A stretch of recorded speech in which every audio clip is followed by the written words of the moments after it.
زه له تاسو نه غواړم چې ویډیو ودروئ او د 40-1 د پایلې په اړه فکر وکړئ.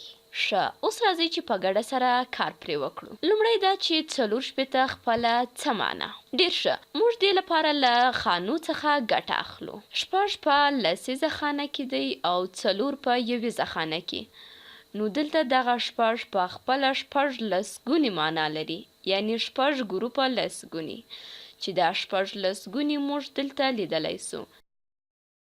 1 2 3 4 5 6 ګروپونه، 6 ګروپه لسګونې، او یا په بل ډول به یې ووایم موږ دلته 15 خانې لرو، یعنی هر ګروپ 10 خانې لري، او بیا 4 یوګونې لرو.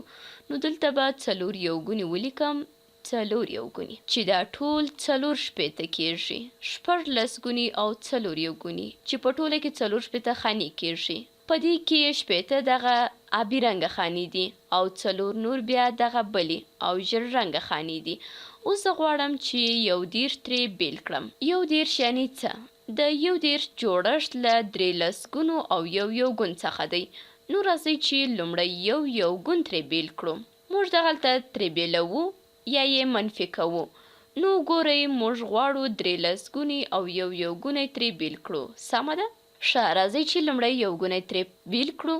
اوس څو یوګونې پاته دي؟ ډېر ښه، 3 یوګونې پاته دي. نو 4 یوګونې منفي 1 یوګونی 3 یوګونې کېږي. اوس راځئ چې لسګونو ته ځیر سو. ګورئ 6 لسګونې لرو او غواړو 3 لسګونې ترې بیل کړو، او غواړو چې 3 لسګونې ترې بیل کړو.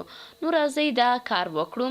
راځئ دا 1 لسګونی، 2 لسګونې او دا هم 3 لسګونې ترې بیل کړو. نو څو به باقي پاته سي؟ ډېر ښه، څه چې باقي پاته کېږي هغه یوازې 3 لسګونې دي، یوازې دغه 3 لسګونې. نو 6 لسګونې منفي 3 لسګونې 3 لسګونې کېږي، او 4 منفي 1 30 کېږي.